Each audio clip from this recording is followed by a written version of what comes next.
Nah, kenapa mereka semua meminta kepada Nabi untuk mengganti ayat-ayat Al-Quran dengan yang lain? Nah, jadi kalau orang sudah berumur 30 sampai 40 tahun itu sudah menunjukkan kedewasaannya, kecerdasannya ya. Bismillahirrahmanirrahim. Assalamualaikum warahmatullahi wabarakatuh. Jamaah salat subuh yang dimuliakan Allah Subhanahu wa taala. Surah Yunus ayat yang ke-16. A'udzubillahi minasyaitonir rajim.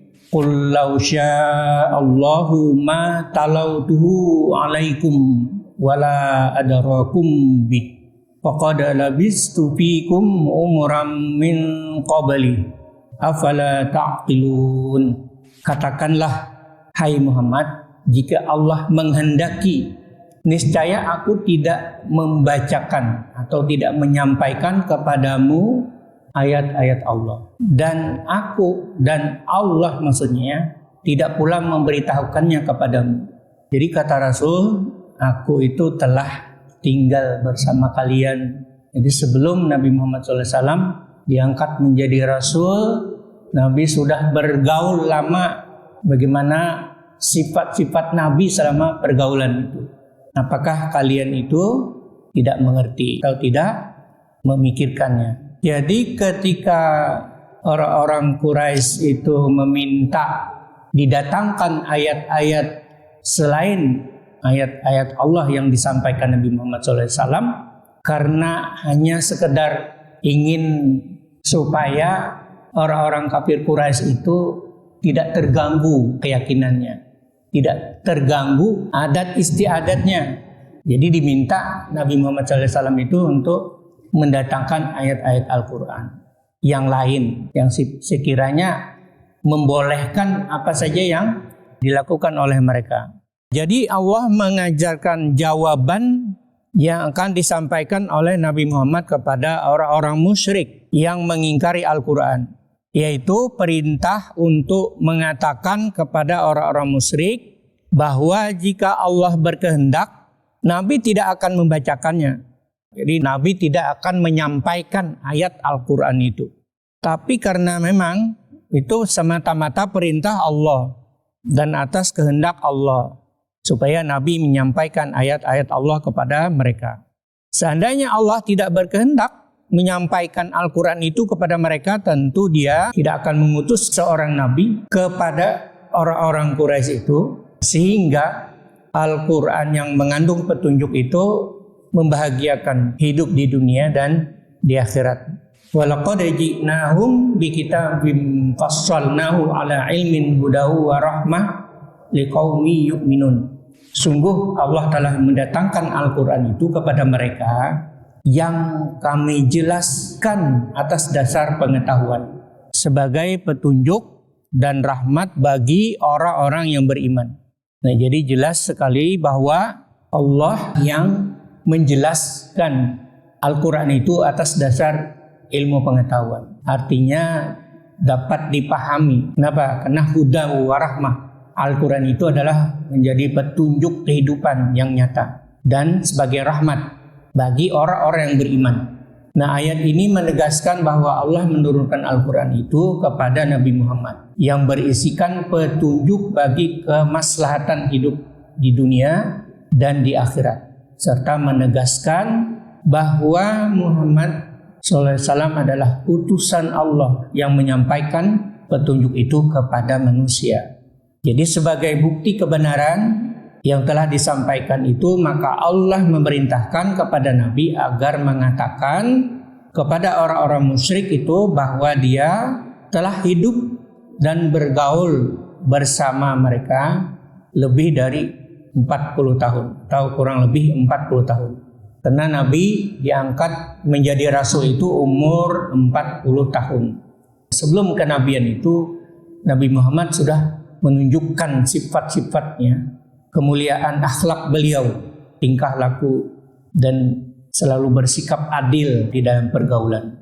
Jadi selama itu pula mereka semua, orang-orang Quraisy sebenarnya mengetahui bahwa Nabi Muhammad itu tidak pernah menyampaikan satu ayat pun ketika sebelum diangkat menjadi rasul. Nggak pernah Nabi itu menyampaikan ayat-ayat Allah. Dan tidak pula menyampaikan perkataan yang sama nilainya dengan ayat Al-Quran yang disampaikan oleh Nabi Muhammad SAW ketika setelah diangkat menjadi rasul. Karena itu, apakah benar Nabi berbuat kebohongan? Apakah benar Nabi itu orang yang mengada-ada sebagaimana dugaan anggapan orang-orang Quraisy? Nah, kenapa mereka semua meminta kepada Nabi untuk mengganti ayat-ayat Al-Quran dengan yang lain?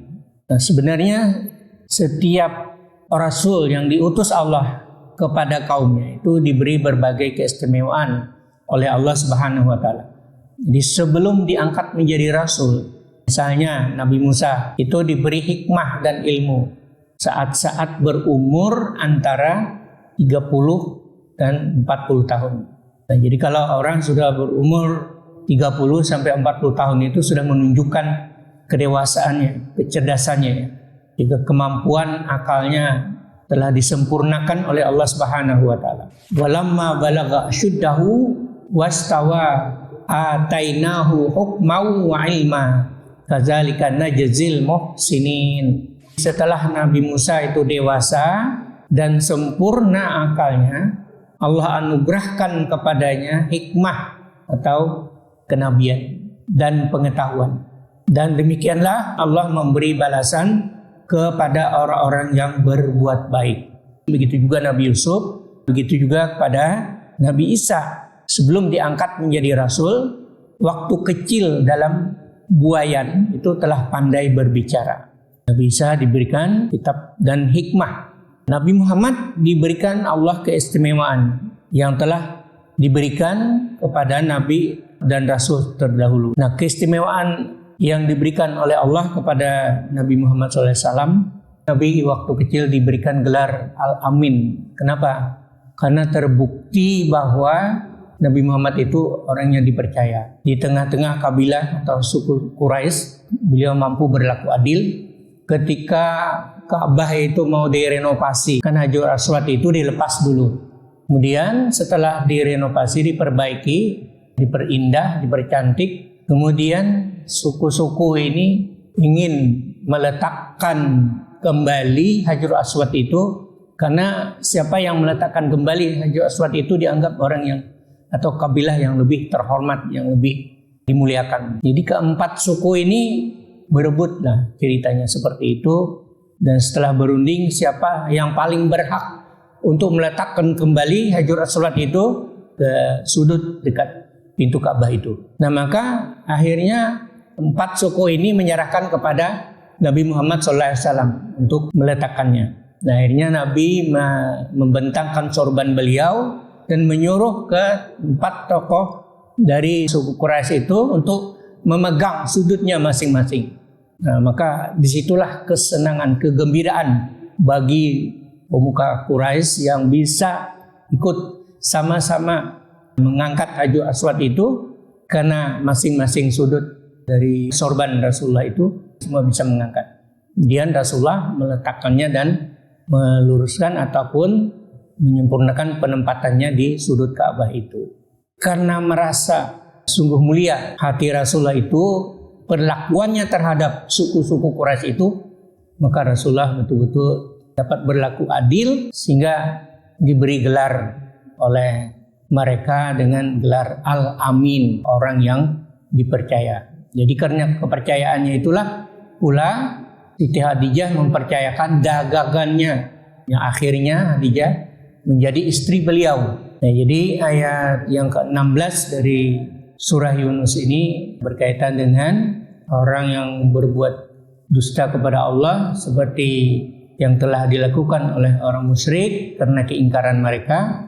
Nah, kemudian meminta Rasul untuk menukarkan ayat-ayat Al-Quran itu dengan yang lain yang dianggap juga ayat-ayat tandingan, supaya orang-orang Quraisy itu tidak menentangnya karena perbedaan yang dipahami dan yang diyakini tidak terusik, karena mereka akan meneruskan kepercayaan nenek moyang mereka. Tetapi Allah tidak mengabulkannya karena memang Rasul diutus untuk menyampaikan kebenaran, hanya menyampaikan ayat-ayat Allah Subhanahu wa taala. Demikian yang dapat saya sampaikan, kurang lebihnya mohon maaf. Subhanakallahumma wa bihamdika asyhadu an la ilaha illa anta astaghfiruka wa atubu ilaik. Assalamualaikum warahmatullahi wabarakatuh.